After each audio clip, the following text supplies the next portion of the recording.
प्रिय दोस्तों, अभिभावकगण एवं विद्यार्थियों, आज आपके सामने RJC online digital learning classes में आपका अपना स्वागत है। इससे पहले अब 2016 का एग्रीकल्चर का जेट का कृषि विज्ञान का पेपर 1 से 20 तक सोल्व किया।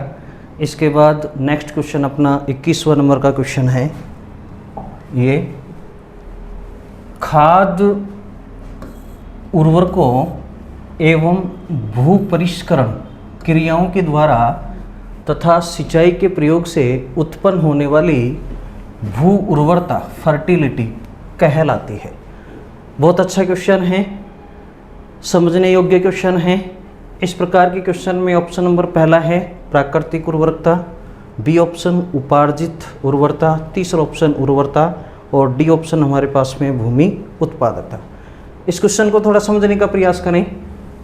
क्वेश्चन ये कह रहा है कि जो हमारे पास में जितनी भी प्रकार की उर्वरता है, इनमें किस तरह की उर्वरता यदि अर्जित की जा सकती है यदि हम खाद, उर्वरक, भू परिष्करण क्रियाएं तथा सिंचाई का प्रयोग करें।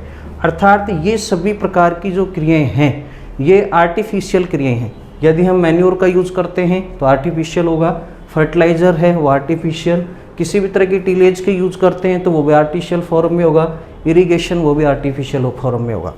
तो ऑप्शन के आधार जब आर्टिफिशियल फॉर्म है तो सबसे पहले ऑप्शन पे इसके आधार पे अपन जाते हैं तो प्राकृतिक उर्वरकता तो हो ही नहीं सकती, क्योंकि प्राकृतिक उर्वरता वे उर्वरता होती है जो मृदा में पैतृक पदार्थों से प्राप्त होती है। विशेष ध्यान रखें, यदि इस तरह का क्वेश्चन यदि रिपीट कहीं भी हो जाता है तो प्राकृतिक उर्वरता वह उर्वरता होगी जो पैतृक पदार्थों जिससे मिट्टी का निर्माण होता है, और मिट्टी का निर्माण में सबसे महत्वपूर्ण भूमिका निभाता है वह है पैतृक पदार्थ। तो पैतृक पदार्थों के द्वारा जो उर्वरता प्राप्त होती है उसको हम कौन सी उर्वरता कहते हैं? प्राकृतिक। दूसरी उपार्जित अर्थात कृत्रिम, विभिन्न प्रकार के इनका हम यूज करके जो उर्वरता प्राप्त होती है उसको अपन कौन सी उर्वरता कहेंगे? उपार्जित उर्वरता। तो हमारे यहाँ पर जो कुछ आंसर होगा वो कौन सा होगा? उपार्जित उर्वरता। लेकिन आगे भी हम ऑप्शन देख लेते हैं। उर्वरता क्या होता है? मृदा की भौतिक, जैविक तथा रासायनिक शक्ति के योग को अपन किस नाम से जानते हैं? उर्वरता।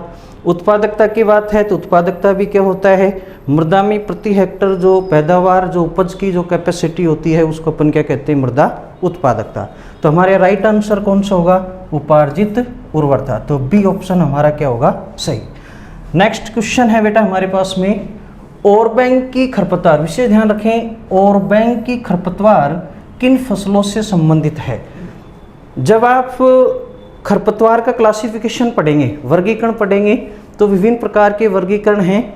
उन वर्गीकरणों में से एक हमारे पास जो वर्गीकरण है वो वर्गीकरण है अकॉर्डिंग टू बेस्ड पैरासाइट। किसके आधार पर? अकॉर्डिंग टू बेस्ड पैरासाइट अर्थात पराजैविकता के आधार पर ये वर्गीकरण है। पराजैविकता के आधार पर जो हमारे पास में जो खरपतवार है इनको हम 3-4 भागों में बांटते हैं। सबसे पहला जो हमारे पास में खरपतवार है उसको बांटा गया है टोटल स्टेम पैरासाइट। किस में बांटा गया बेटा? Total stem parasite. ठीक है, बहुत अच्छा क्वेश्चन है, अधिकांशतः पूछा भी जाता है। दूसरा हमारे पास में जो है इसका है वो है सेमी स्टेम पैरासाइट, अर्ध तना परजीवी।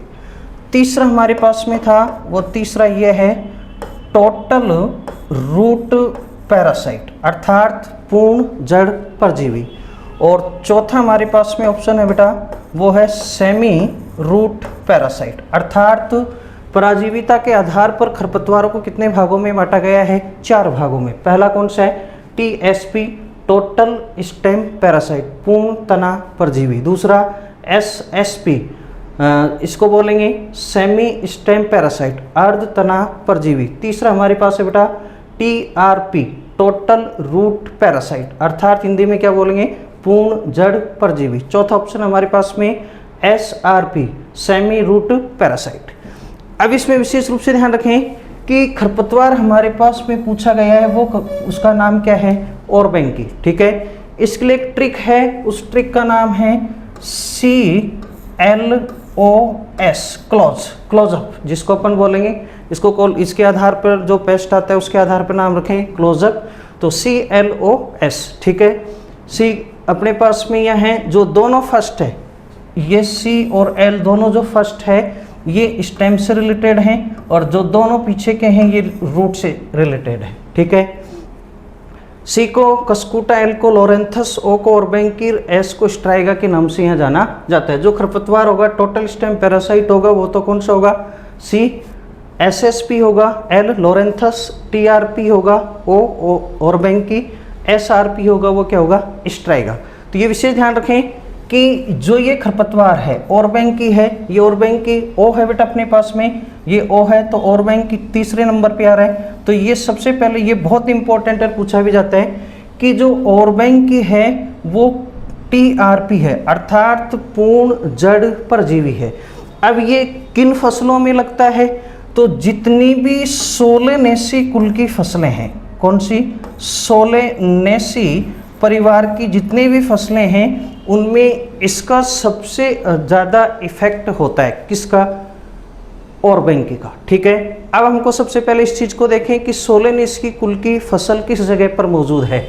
ये नहीं है, ये नहीं है, ये भी नहीं है, ये भी नहीं है, ये है, ठीक है। एक तंबाकू हमारे पास में सोलेनेसी आ चुका है, कपास नहीं है, ये भी नहीं है।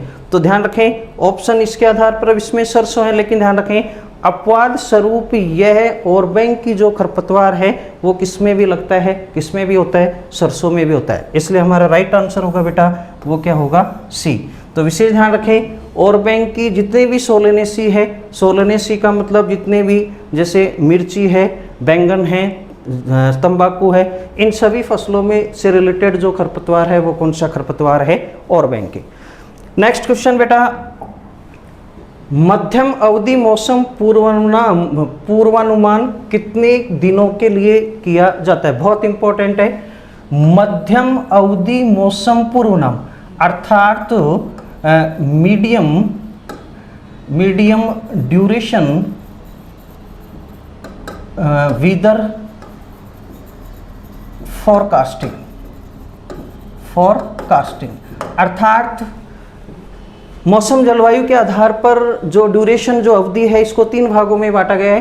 पहला हमारे पास में है शॉर्ट ड्यूरेशन वेदर फोरकास्टिंग, दूसरा मीडियम ड्यूरेशन वेदर फोरकास्टिंग और तीसरा लॉन्ग ड्यूरेशन वेदर फोरकास्टिंग। 3 भागों में बांटा गया है। तो इससे ध्यान रखें कि जो शॉर्ट ड्यूरेशन है अर्थात जो लघु अवधि मौसम पूर्व अनुमान है वह अनुमान लेस देन 3 डेज अर्थात 72 आवर से कम होना चाहिए। यदि अपन को लघु अवधि मौसम का पूर्वानुमान का पता लगाना है तो उसका ड्यूरेशन मैक्सिमम 3 डेज या इससे कम होना चाहिए या 72 घंटे से कम होना चाहिए।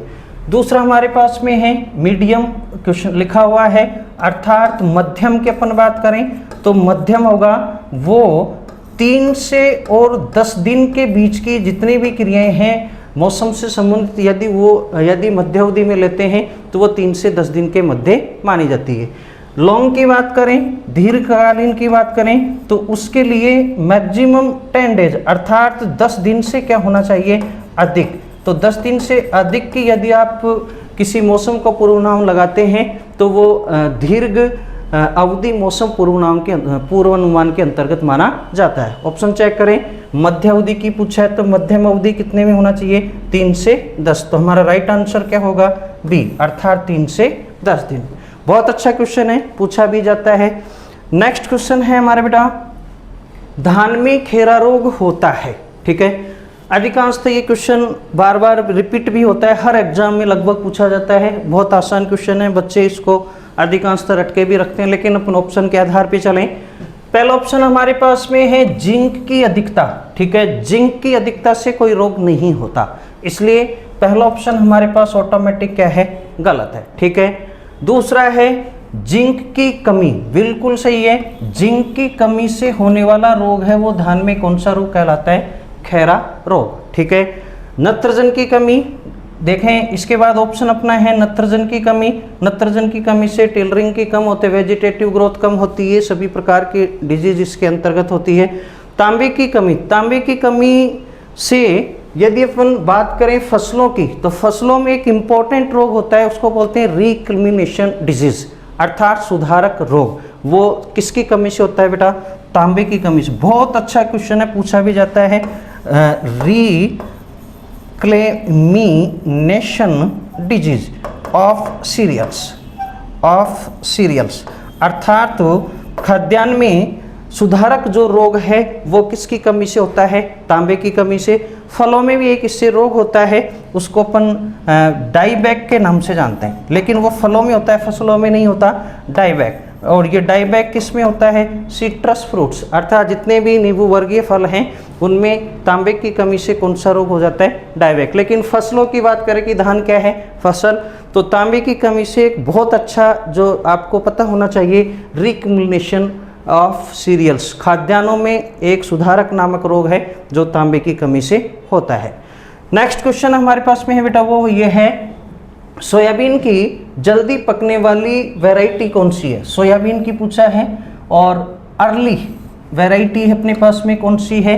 पहला ऑप्शन हमारे PQ472, JS 335, JS 93/05, NRC 12। ठीक है, ये बता दें कि आपको सबसे पहले इसका आंसर मैं बता देता हूं कि इसका आंसर कौन सा होगा? सी, ये अर्ली वैरायटी है। जबकि बाकी और वैरायटी पर भी अपन देख लेते हैं।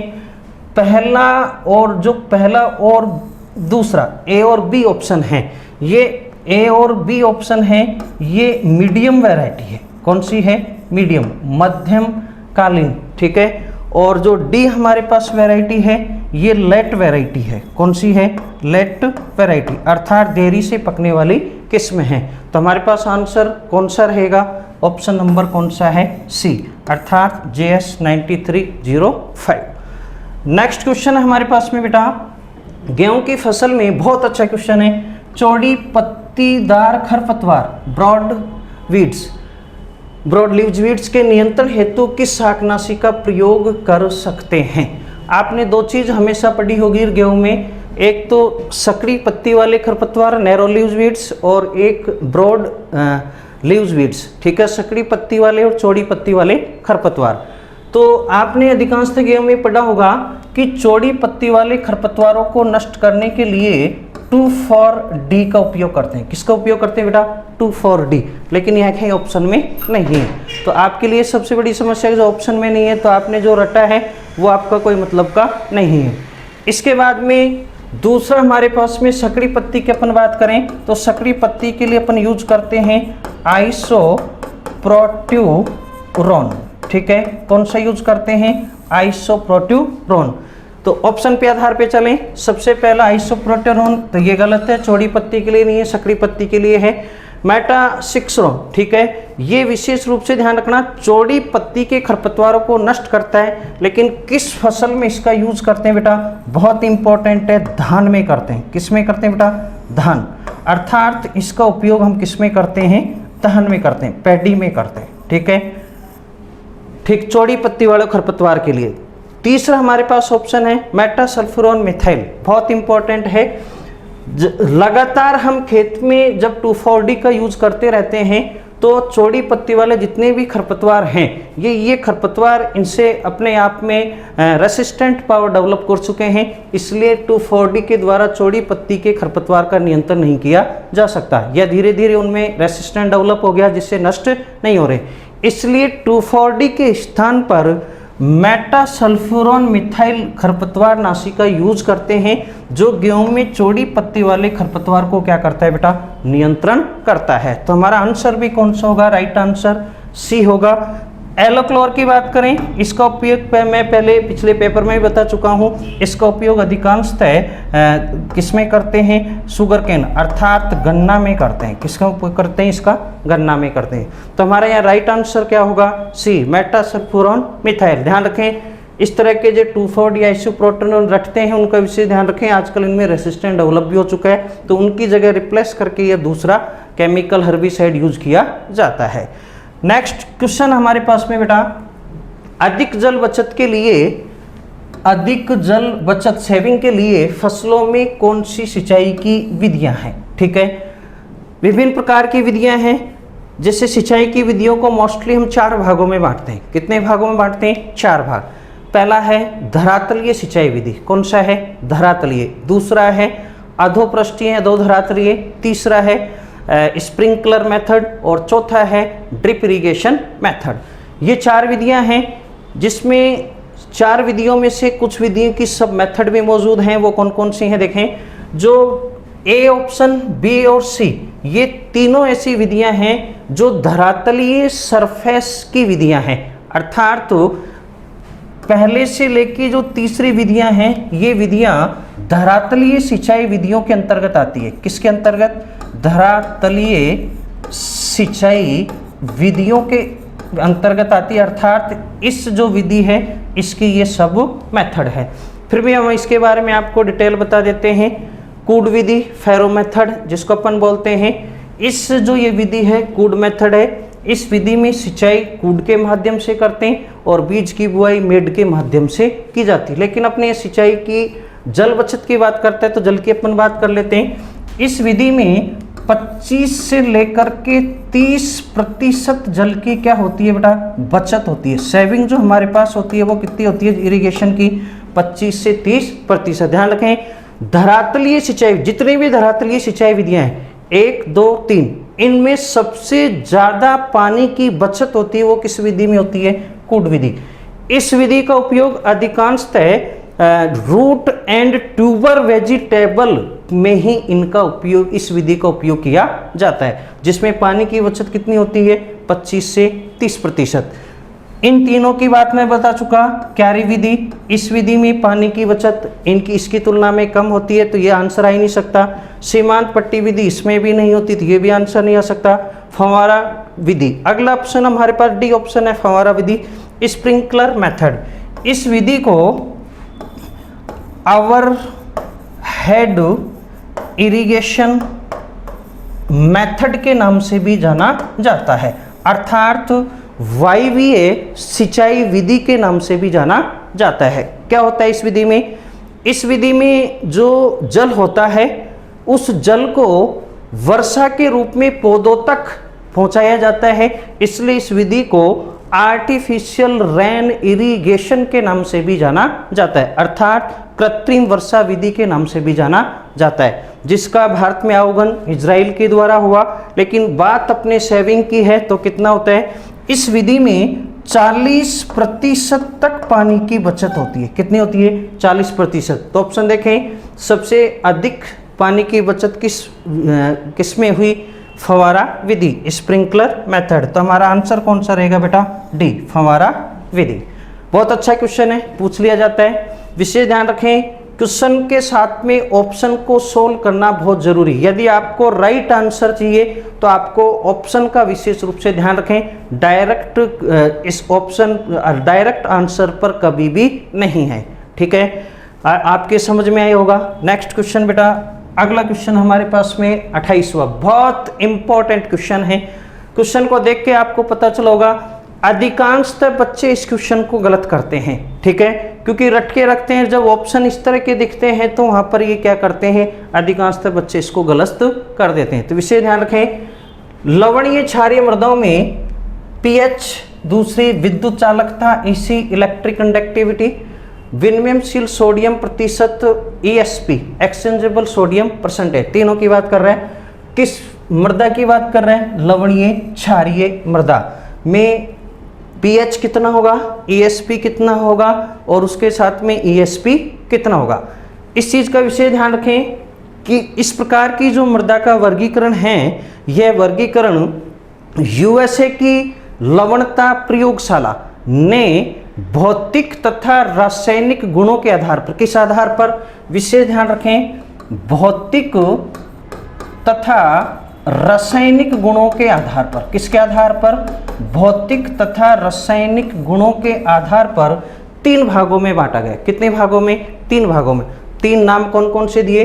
विशेष ध्यान रखें, कौन कौन सी मृदाएं थी। तो सबसे पहले भौतिक गुण कौन सा है, रसायन गुण कौन सा, पहले मैं मृदा लिख देता हूं। 3 प्रकार की मृदा।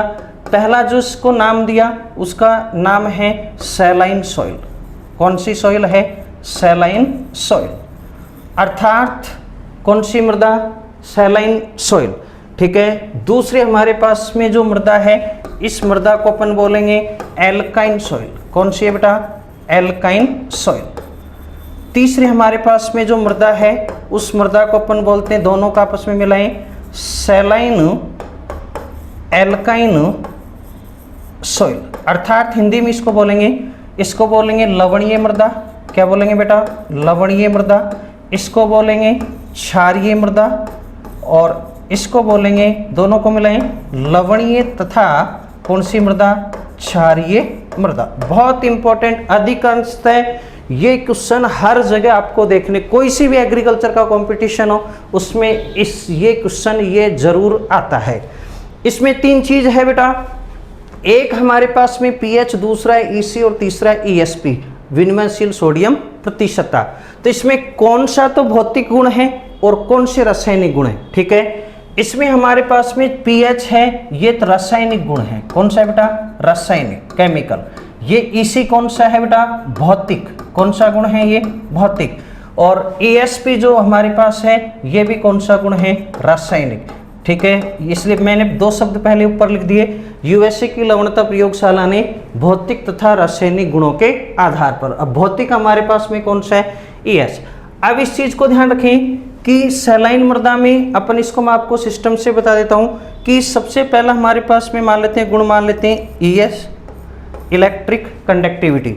दूसरा हमारे पास मान लेते हैं, दूसरा अलग कौन सा, पीएच, ठीक है, ये पीएच। तीसरा गुण हमारे पास में कौन सा है, वो देखें ESP, एक्सचेंजेबल सोडियम परसेंटेज, ठीक है। इस क्रम के आधार, ध्यान रखना, इसको यदि आपको रटना नहीं है, समझना है, आपको आंसर सही करना है, तो पहले क्रम याद रखें, सैलाइन सॉइल, एल्काइन सॉइल और सैलाइन एल्काइन सॉइल, ठीक है। सबसे पहले हम ईसी की बात करते हैं 4 से, तो पहला ऑप्शन का विषय ध्यान रखें, बाकी की ऑटोमेटिक तीनों मृदाएं क्या जाएगी, ठीक है। इसका जो ईसी होता है, ईसी कितना होता है, 4 से अधिक होता है। कितना अधिक होता है, 4 से अधिक होता है, ठीक है। पीएच मान जो होता है वो कम होता है, किससे कम होता है, 8.5 से कम होता है। ईएसपी भी क्या होता है, कम होता है, किससे होता है, 15 से होता है, ठीक है। इसका ये पहली सैलाइन सॉइल का आपको याद करना पड़ेगा, उसके बाद याद करने की आवश्यकता नहीं है। एल्काइन में जस्ट इसको उल्टा कर दें, ईसी जो हमारे पास होगा वो ईसी क्या होगा, कम होगा, किससे, 4 से। ईसी क्या होगा, कम होगा, किससे, 4 से। पीएच मान हमारे पास होगा वो अधिक होगा, किससे, 8.5 से। ईएसपी हमारे पास जो होगा वो अधिक होगा, वो किससे होगा, 15 से। दोनों मृदाओं को एक साथ मिला दें, सैलाइन एल्काइन, तो दोनों की सबकी मात्रा क्या हो जाएगी, अधिक। अर्थात तो ईसी अधिक होगा, किससे, 4 से। पीएच मान अधिक होगा, किससे, 8.5 से। और ईएसपी अधिक होगी, किससे, 15 से। तो हमारे पास ये तीसरा ऑप्शन ये निकल करके यहाँ मौजूद है। पूछा भी उसने क्या है, लवणीय क्षारीय। अब चेक करें, ईसी अधिक है 4 से, देखें इसमें, देखें ईसी अधिक है 4 से, ईसी के कॉलम में जाएं, ईसी अधिक है, यहाँ अधिक है, लेकिन ऑप्शन के आधार पे चलें, तीनों अधिक देखना है, ठीक है। पीएच अधिक, ये ईसी अधिक और ये भी अधिक। पीएच अधिक, ये यहाँ उल्टा हो गया,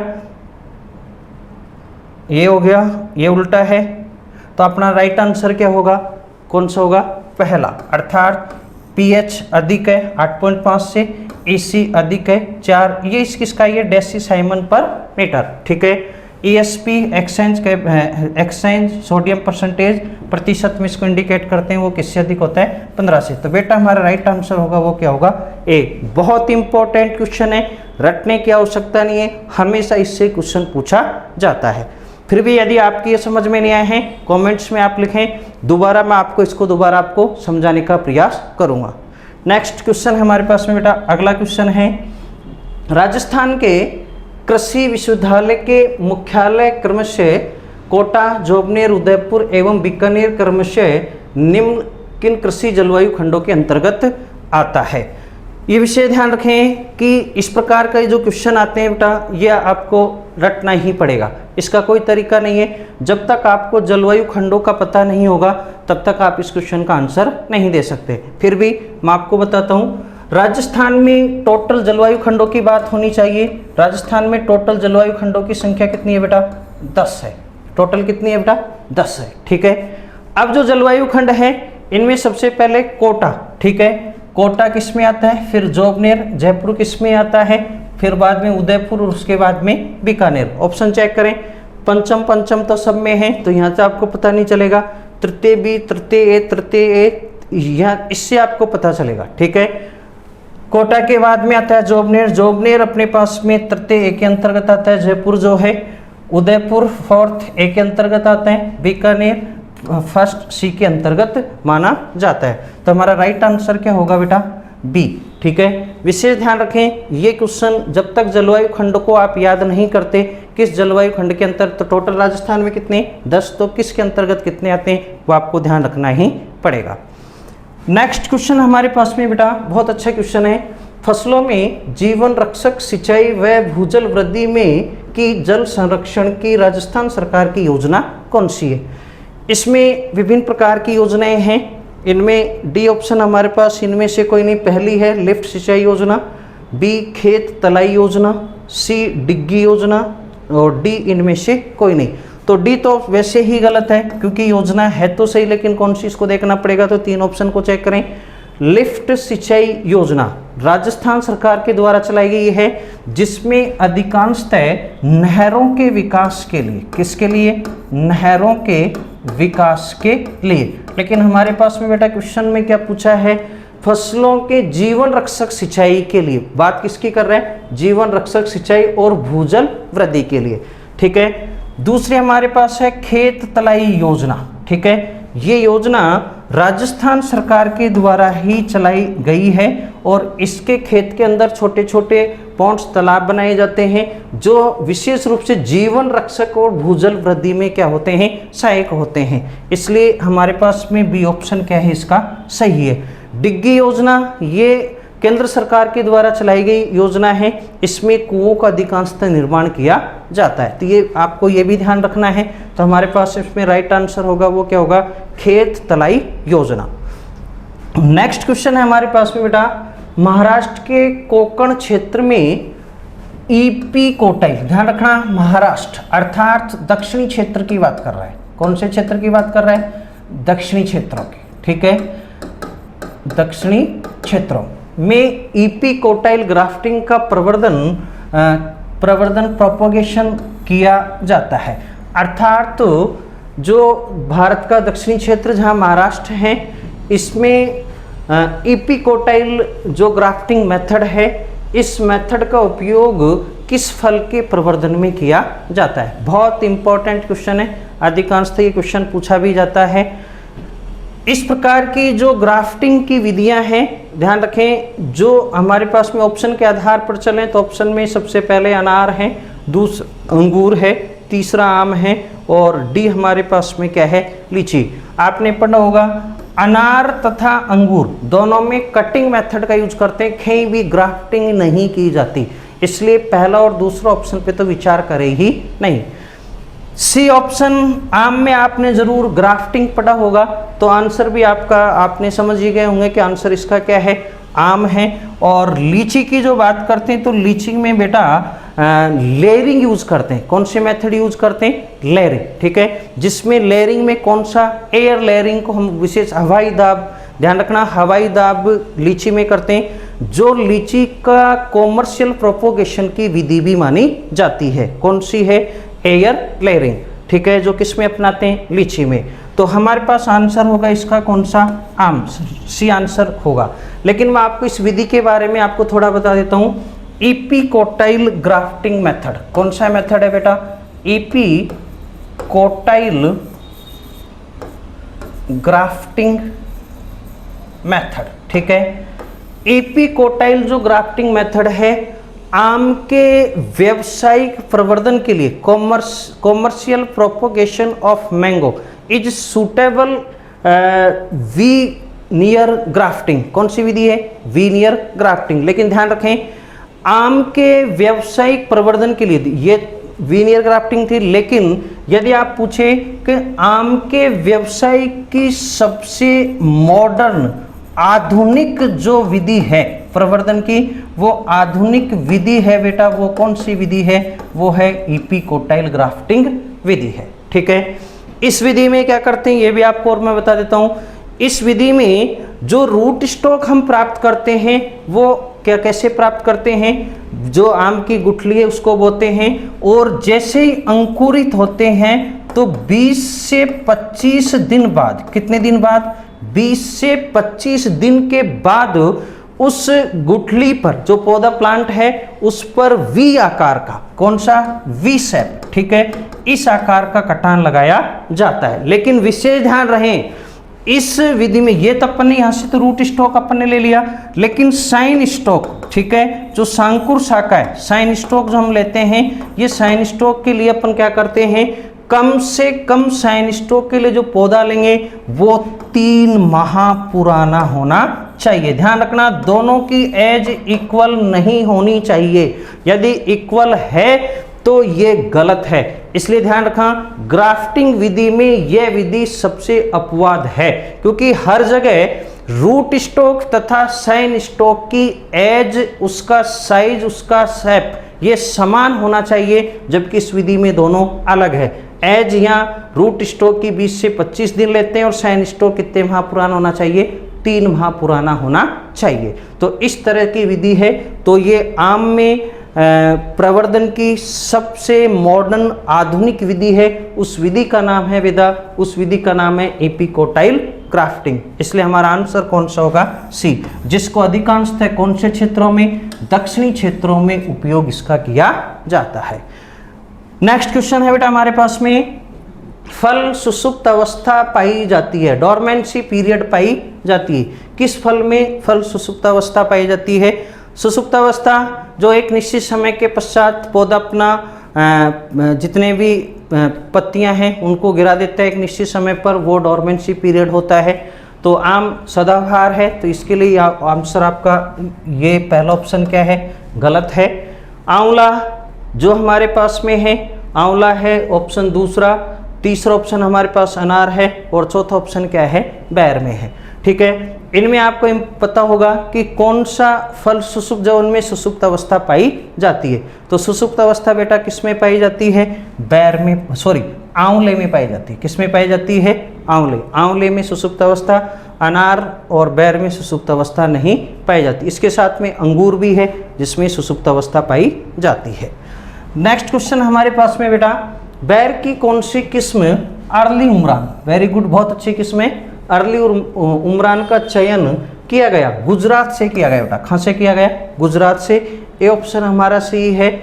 ठीक है, अर्थात इसमें गुजरात से ये की, राजस्थान, हरियाणा, मध्य प्रदेश से की बैर के लिए किसी तरह की अभी तक किसी भी सिलेक्शन या किसी भी तरह का वर्ण अभी बैर के लिए नहीं किया गया है। नेक्स्ट क्वेश्चन हमारे पास में बेटा, अर्का मृदुला किस्म है, बहुत अच्छी किस्म है। आम की नहीं है, पपीते की नहीं है, किसकी है? अमरूद, अर्थात सी ऑप्शन है, और डी अनार की नहीं है। सबसे पहले पता होना चाहिए अमरूद की जो ये अर्का जो मृदुला किस्म है इसकी क्या विशेषताएं हैं? इस जो ये किस्म है, इस किस्म का जो विकास है वो कैसे किया गया है? इस किस्म का विकास सीडलिंग सलेक्शन, किससे किया गया है? सीडलिंग सलेक्शन फॉर इलाहाबाद सफेदा।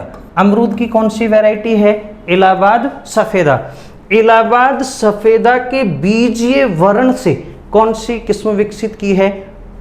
अर्का मृदुला। कौन सी विकसित की है? अर्का मृदुला।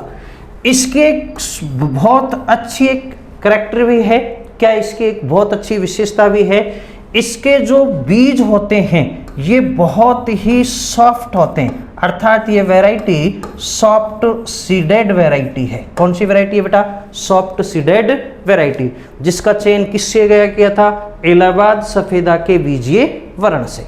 ठीक है, बहुत अच्छा क्वेश्चन था ये भी। नेक्स्ट हमारे पास क्वेश्चन है, भिंडी का बुढ़वार काल, ग्रोथ, ठीक है, होना चाहिए। बहुत अच्छा, रटने की कहीं आवश्यकता नहीं, जितना अधिक आप समझने का प्रयास करेंगे क्वेश्चन उतने ही ज़्यादा सोल्व होंगे। तो यदि इस तरह का है, सबसे ऑप्शन पहले लंबा, गर्म, फिर नम, बी ऑप्शन छोटा ठंडा नम, सी ऑप्शन छोटा गर्म सूखा, डी ऑप्शन लंबा ठंडा सूखा। सब कंफ्यूज हैं, कोई पता नहीं है, लेकिन अभी आपको पता चलेगा कि इसका आंसर क्या होना चाहिए। सबसे पहले अपन बात करते हैं भिंडी। तो भिंडी का सोविंग अर्थात इसका सोविंग का सीजन कौन सा है? मोस्टली भिंडी खरीफ सीजन की बेटा। कौन से सीजन की है? खरीफ सीजन। ये विशेष रूप से ध्यान रखें। इस प्रकार का कोई सा भी क्वेश्चन आता है, कोई सी भी फसल का पूछे, कोई सी भी सब्जी का पूछे, तो इनका आंसर इस रूप में आपको मिलेगा, सीजन के आधार पे मिलेगा।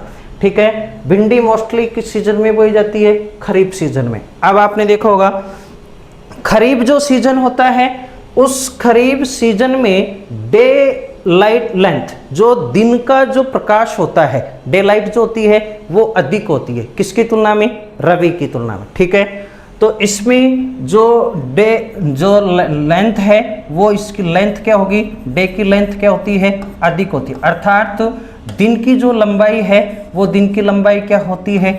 अधिक होती है। ठीक है, पहली चीज आपको ये पता चला। ठीक है, आगे देखें, दिन की लंबाई अधिक होती है। दूसरी, इस समय पर जो खरीफ का सीजन है, इस समय पर वर्षा होती है, तो वर्षा होती है तो जल की मात्रा अधिक होती है। जल की मात्रा अधिक होगी तो हमारी मृदा कौन सी होगी? नम। तो इस समय जो एटमॉस्फेरिक जो जलवायु होगी, वो जलवायु भी हमारे पास में कौन सी होगी? ह्यूमिड, अर्थात क्या होगी? नम होगी। ठीक है, इस समय टेम्परेचर अर्थात जो धूप होती है, सनलाइट जो होती है वो सबसे अधिक होती है, अर्थात चुभने वाली होती है। आपने देखा होगा कि इस समय पर इतनी गर्मी होती है कि शरीर में विभिन्न प्रकार के फुंसिया वगैरह, ये तो अधिक टेम्परेचर गर्मी के कारण होता है। तो हॉट सीजन ये है, तो इस समय पर गर्मी भी क्या होती है? अधिक होती है। ऑप्शन चेक करें, अधिक अधिक। ठीक है, लंबाई को अपन क्या बोलेंगे? अधिक। नम नम, गर्म गर्म। चेक करें तो हमारे पास ऑप्शन नंबर कौन सा होगा? पहला। ये ऑप्शन 3 हो क्या है? गलत है। तो अपना राइट आंसर कौन होगा बेटा? ए होगा। समझ में आया होगा? किसी भी फसल का ये पूछा जा सकता है, रटने की कोई आवश्यकता नहीं है। केवल आपको देखना है कि डे की सीजन में खरीफ, रबी, जायद के सीजन की बात करें तो उनमें आपको डे पता होना चाहिए, किसमें लेंथ कम होती है, ज़्यादा होती है, क्लाइमेट कैसा होता है, टेम्परेचर कैसा होता है। नेक्स्ट क्वेश्चन है हमारे पास में बेटा, कैटफेस एक विकार। बहुत अच्छा क्वेश्चन है। Physiological disorder. ठीक है, विकार की बात कर रहा है, फिजियोलॉजिकल डिसऑर्डर कैटफेस। ये जो विकार है कैटफेस, ये किस फसल में होता है? ठीक है, या किस सब्जियां हैं? तो सब्जियों में होता है। ध्यान रखना, इस तरह का विकार भिंडी में कोई तरह का फिजियोलॉजिकल, ध्यान रखना डिजीज की बात नहीं कर रहा, डिजीज पैथोजन से फैलती। ये विकार का मतलब है जो किसी प्रकार की पोषक तत्व के कमी के कारण होता हो, अर्थात न्यूट्रेंट डेफिशिएंसी जिसमें पाई जाती है और जिससे किसी तरह की डिजीज उत्पन्न होती है। पैथोजन का यहाँ नहीं है। तो ध्यान रखना, भिंडी में रोग होता है लेकिन न्यूट्रेंट्स की कमी से नहीं होता। बहुत अच्छा रोग है, आपने देखा होगा। ठीक है, पीला मोजेक रोग है वो जो इसमें, लेकिन वो न्यूट्रेंट्स नहीं है। ठीक है, टमाटर है, दूसरा फूल गोभी है, तीसरा प्याज। ठीक है, टमाटर में ये होता है कैटफेस। ठीक है, जो डिसऑर्डर है ये टमाटर में होता है। जबकि एक आपको डिसऑर्डर और बता देता हूं, जो डिसऑर्डर फसल में पाया जाता है तंबाकू में। किस में पाया जाता है बेटा? तंबाकू। और तंबाकू में वो डिसऑर्डर है, बहुत अच्छा क्वेश्चन पूछा जाता है, फ्रॉग आइज। कौन सा आइज? Frog eyes. ठीक है, ये फ्रॉग आइज किस में पाया जाता है? तंबाकू में। ठीक है, तंबाकू की पत्तियों पर मेंढक जैसी आंखें बन जाती है। ठीक है, तो इस तरह का दो ऐसे विकार हैं जो इनसे संबंधित हैं। तो यदि फ्रॉग आइज पूछे तो आंसर तंबाकू हो जाएगा, कैटफेस पूछे तो किसमें हो जाएगा? टमाटर। तो हमारा यहाँ बी आंसर क्या है बेटा? सही है, टमाटर में ये होता है। हाँ, अब देखिए, गुलाब का राष्ट्रीय पंजीकरण प्राधिकरण स्थित है। ठीक है, ऑप्शन हमारे पास में पहला बेंगलोर, बी ऑप्शन हमारे पास में लखनऊ, सी ऑप्शन हमारे पास में नई दिल्ली और डी ऑप्शन हमारे पास में कौन सा है? चंडीगढ़ है। ठीक है, देखें गुलाब का राष्ट्रीय पंजीकरण बेटा कहाँ पर है? नई दिल्ली में है। कहाँ पर है? नई दिल्ली में है। इसके साथ में जो अन्य हैं, जैसे लखनऊ है, लखनऊ में मुख्य रूप से सेंट्रल सब ट्रॉपिकल हॉर्टिकल्चर इंस्टीट्यूट है, वो लखनऊ में है। ठीक है, चंडीगढ़ में एग्रीकल्चर से रिलेटेड इस तरह का कोई इंस्टीट्यूट नहीं है।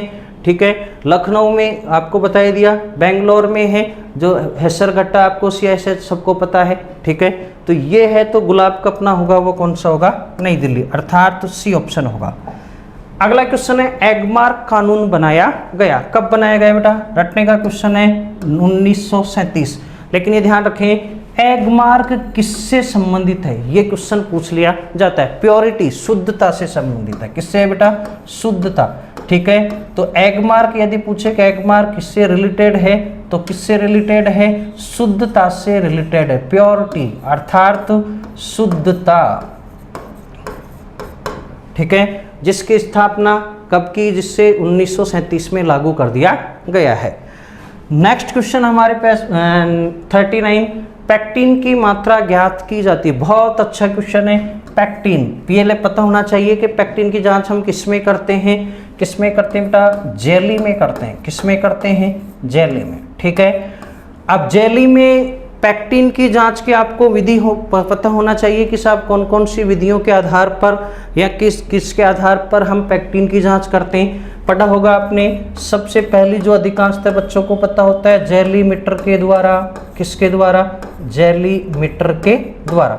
लेकिन ऑप्शन अपने पास कहीं नहीं है, तो इसलिए इसका कोई मतलब नहीं है। दूसरा टेस्ट हमेशा बताता हूं मैं, वो दूसरा टेस्ट पैक्टिन के लिए जो करते हैं वो करते हैं एल्कोहल टेस्ट। कौन सा टेस्ट बेटा, एल्कोहल टेस्ट। ठीक है, तो ये करते हैं। यदि जैम होता तो जैम में हम उसकी परिपक्वता के लिए और टेस्ट करते हैं, वो ड्रप टेस्ट होता है, सी टेस्ट होता है। लेकिन ध्यान रखें जेली में कभी नहीं करते। ध्यान रखना, यह पैक्टिन की जांच की बात कर रहा है, न कि इसकी परिपक्वता अर्थात इसका, न कि इसका जो बॉइलिंग पॉइंट है उसका ध्यान नहीं है, केवल यहाँ पैक्टिन की जांच है। तो पैक्टिन के लिए एक तो किससे करते हैं, जेलीमीटर से। दूसरा हमारे पास क्या है, एल्कोहल। तो आंसर हमारे पास होगा बेटा वो कौन सा होगा, राइट आंसर बी, अर्थात एल्कोहल टेस्ट के द्वारा। एक एल्कोहल हम कटोरी में या किसी भी थर्म की सहायता से एल्कोहल लेते हैं, उसमें पैक्टिन डालते हैं।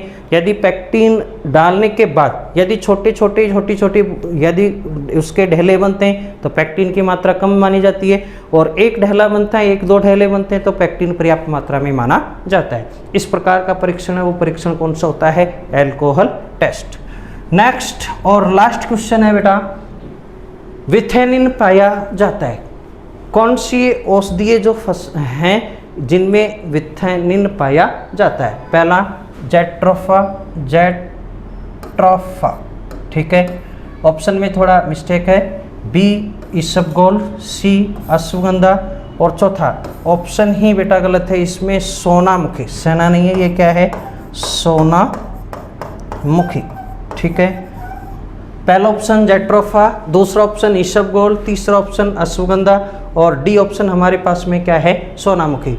अब ध्यान रखना इनमें कौन सा एल्कलॉइड पाया जाता है, आपको चारों के बता देता हूं। ठीक है, जेट्रोफा में जेट्रोफिन कौन सा होता है बेटा, जेट्रोफिन नामक एल्कलॉइड पाया जाता है। किसमें पाया जाता है, जेट्रोफा में। दूसरा ऑप्शन है इसबगोल, इसमें म्यूसिलेज, कौन सा लेज बेटा, म्यूसिलेज नाम का एल्कलॉइड पाया जाता है। चौथा हमारे पास में अश्वगंधा, इस अश्वगंधा में एक तो आपके सामने, दूसरा और आपको बता देता हूं सोमनीफेरिन ये एल्कलॉइड, और दूसरा इसमें इंपॉर्टेंट कौन सा है, विथेनिन, जो किस में पाया जाता है, अश्वगंधा में। और डी हमारे पास में है सोनामुखी, इसमें सोनासाइड कौन सा है, सोनोसाइड। ठीक है, इस नाम का एल्कलॉइड पाया जाता है। तो विशेष ध्यान रखें, जरूरी नहीं है कि आपसे विथेनिन ही पूछे, इसमें ये जेट्रोफिन पूछ सकता है, म्यूसिलेज पूछ सकता है, सोमनीफेरिन पूछ सकता है, सोनोसाइड पूछ सकता है। जेट्रोफिन जेट्रोफा में, म्यूसिलेज इसबगोल में, सोमनीफेरिन अश्वगंधा में, और विथेनिन भी अश्वगंधा में, और सोनासाइड किस में होता है, सोनामुखी में। राइट आंसर हमारे पास बेटा होगा कौन सा, सी अश्वगंधा। तो आज का 2000 जो एग्रीकल्चर 2000 जेट का जो 16 का पेपर है, इसमें टोटल एक पार्ट आपको पहले मैं आपको समझा चुका हूँ, ये इसका सेकंड पार्ट 40 क्वेश्चन हो चुके हैं। आज के लिए इतना ही, थैंक यू।